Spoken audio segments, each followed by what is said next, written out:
welcome into another edition of the GSMC College Football Podcast, brought to you by the GSMC Sports Network. I'm your host, as always, Tommy Brzee. It is Thursday, September 26th around here, and we have a great show for you today. It is a little bit different than I was expecting it to be, but we are going to talk about that Matthew Sluka and UNLV saga, and the first segment, we're going to break that down for you guys, because got really complicated really quickly in the last couple of days. So I try to break it down, make sure you guys know exactly where they stand behind the scenes with Matthew Sluka, and then on the football side of things, because that is an important part of this. And then we'll get into a little talk around Georgia at Alabama, the biggest game of the season thus far, maybe the biggest game of the entire season, depending on the way you look at it. So a huge game over there in Tuscaloosa. I'll give you my breakdown and my pick that I feel okay about, at the very least. And then we'll go not UNLV, Illinois going up to Penn State for a big-time matchup that could really set them up for kind of a Cinderella run in the Big Ten, and then Penn State just trying to get back on the right track, get things moving in the Big Ten, and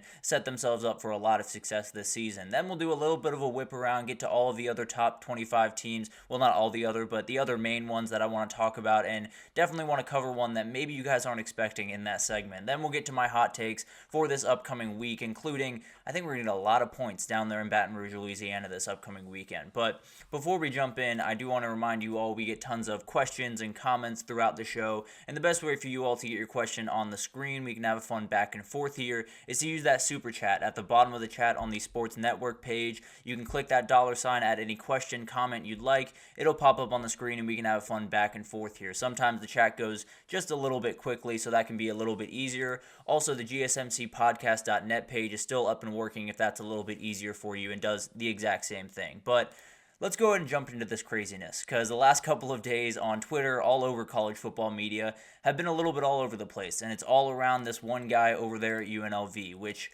is a little bit crazy, right? But the quarterback over at UNLV, Matthew Sluka, has decided to leave the program after 3 games. They're 3-0, have wins over Houston and UNLV. Very talented player, more of a runner than a passer, and we'll get into that towards the end of this, but he is leaving the program. He says it's over NIL dispute, saying he was verbally promised a minimum of $100,000 from a UNLV assistant. That's his story. That's what they've been sticking to from the second that this came out. So that's kind of Matthew Sluka's side. He's saying that he never received any NIL money. Sounds like he might have gotten $3,000 of the $100,000, but they were more of a relocation fee that every player gets. So not necessarily anything crazy. He was a transfer from Holy Cross, so obviously had to come on over and move everything. So a lot of things are happening in this. But the bare bones is he thought he got a certain amount of money, or he was verbally promised a certain amount of money. This is what he's saying. He was verbally promised a certain amount of money, $100,000. He only got $3,000. That is the long and short of what his case is. That is the long and short of what happened around his side of this. For UNLV, they're coming back and saying that they never agreed to a $100,000 figure with Sluka. They never got into that. They said even they were introduced to his agent a month ago, and they were informed that he was not registered in the state of Nevada, so they couldn't necessarily do a lot of business with them. They couldn't sign contracts. Sounds like it was thought for a time that he couldn't sign anything until he was enrolled. That is no longer the case, with something that came over, I believe, earlier this year, kind of putting away all of the NIL stuff, at least for the time being, as we get closer to that house settlement. So a lot of things going on here. They said they never agreed to $100,000. They talked about $3,000 on a monthly basis as a recurring payment. They never agreed to that. They then obviously left the program, and Matthew Sluka is looking for a new home. And there's a lot of rumors here that I kind of want to get out in front of real quickly. There's a rumor that he got all the money that he was promised, and from UNLV's perspective, that's kind of what happened. But there's a story that he got everything that he was promised, then came back to Barry Odom and said, my market value has gone up, so I deserve X amount of dollars. I don't think that's what happened here. And it's not to say that from UNLV's point of view, that's not necessarily what happened. It's just from Matthew Sluka's point of view, he was coming to get the money that he was already promised. From Barry Odom's point of view, he was not promised that money, because Barry Odom was not the person that promised him the money. So it's a really, really complicated equation, but the reality is Matthew Sluka is a very talented player. He is leaving the program. That is a very big deal, and it adds to a number of different things. There's also a rumor that he got offered from a Power Five or a bigger Group of 5 program for more money. I'll be totally honest with you guys. There is not many teams in the entire country, especially at the Power 4 level, that are kicking the door down halfway through a season to get a guy that's completing 43% of his passes. It's not necessarily to talk bad about Matthew Sluka as a player. I think he's a very talented player. There's maybe a couple, and they're not very good. And frankly, they wouldn't do it in the middle of the season. So, all due respect, that's not happening. I would be very, very, very surprised if there was a Power 4 program out there that just whispered in his ear at the last moment and said, you got to leave because we have $200,000 waiting for you, $300,000. Because if they did that, then I would like to laugh at them. That's just plain and simple. It would not be a good choice. I do not think that's what happened here.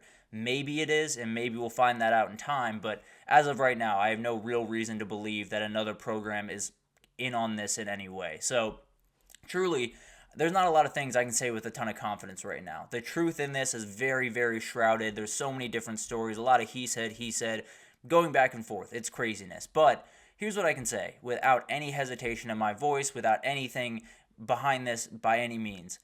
The NCAA failed this kid, they failed UNLV, they failed the fans, and they failed this sport. They've decided that we're going to live in a world where this can happen. Because the reality is, this should never happen. There should never be a world where the starting quarterback of a team that has every chance to go to the Group of 5 playoff, or has a chance to be the Group of 5 team in the playoff, that has every chance to make all types of stories throughout the year, that has 2 massive wins over Big 12 teams, that quarterback should never be able to leave that program. And it's not to say, I don't want to say never, because that's a little bit crazy. There are a number of things that could happen that would change my view on that a little bit.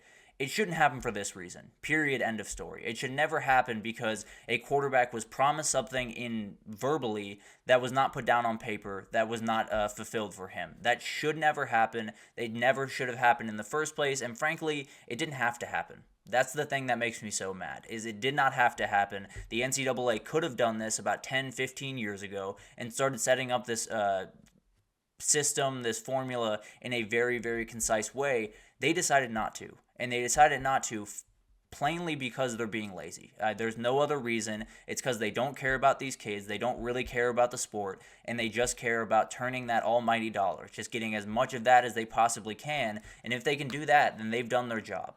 That's the problem with this sport. It's not the kids. It's not, the teams taking advantage of them, although I think that does happen. It's the system that allows all of this to happen all at the same time. I don't know how we've gotten to this point that we're allowing one of the best sports in the entire world, one of the best sports, and one sport that has more money flowing around it than you could possibly imagine, guys. It is absolutely insane what they could do and what they haven't done. And I understand people mad at Matthew Sluka. I totally get it. I totally understand where all of that sentiment is coming from. All of that, take all of that energy, all that hate that you have for Matthew Sluka, or all that hate you have for UNLV, direct it straight towards the NCAA offices, because those are the people that have failed you time and time again as a fan of this sport. Those are the people that have let this fester under the surface for 20, 25 years, and now we get to a point where a kid is leaving his team halfway through the year because they can't get anything in writing. It is absolutely insane. It should never happen, and frankly, it's going to happen more often. I was listening to the Cover 3 pod yesterday, and Bud Elliott said, this is happening under the surface, and it's going to, or could affect the college football playoff race.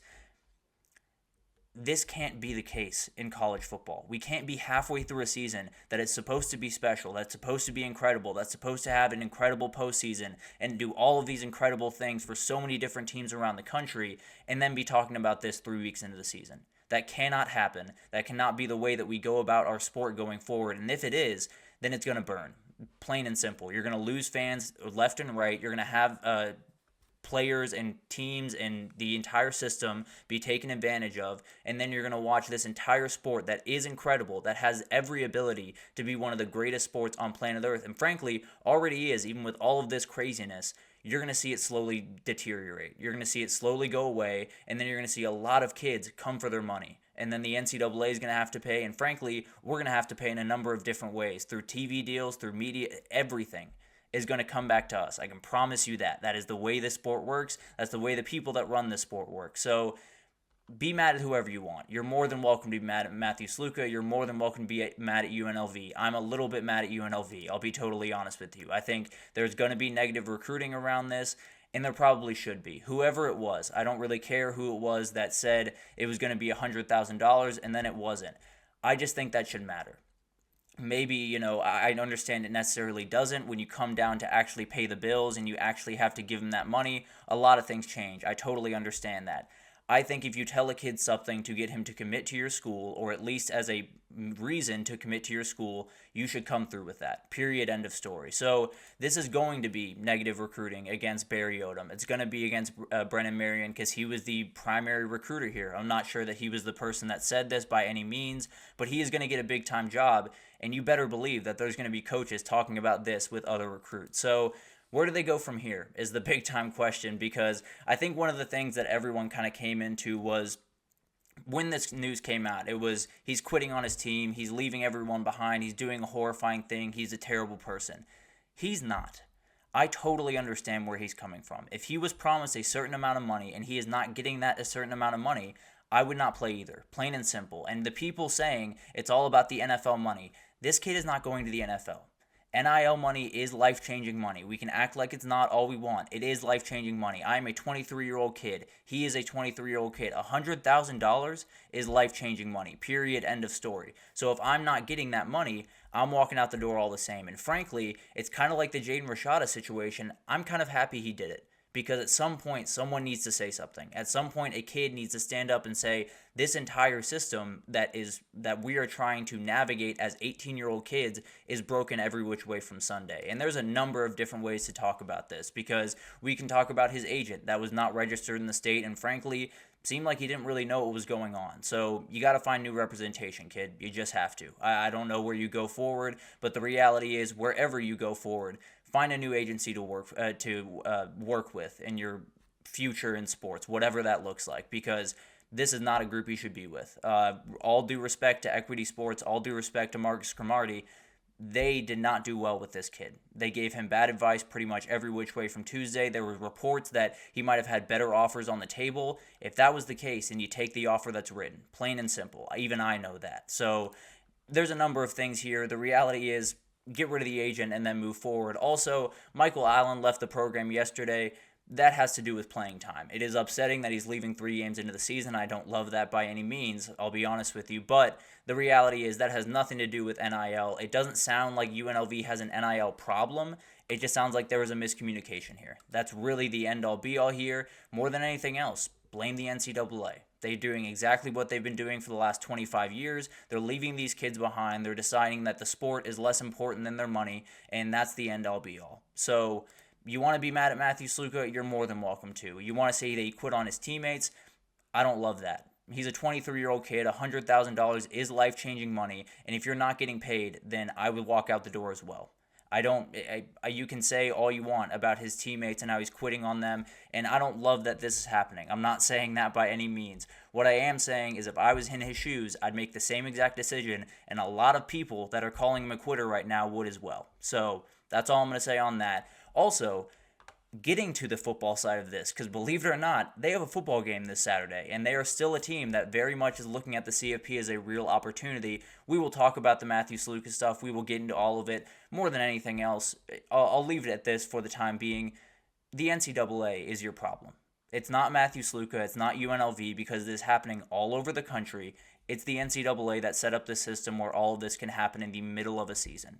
That's it. That's the end-all be-all. If you want to be mad, yell at those people, and then we'll figure all the rest of it out later. But getting into the football side of this, they play Fresno State on Saturday, and it's a huge game. They absolutely have to win that game, and there's a number of different things going into it, but who's going to be the starting quarterback is going to be Haj Malik Williams, and I will tell you this.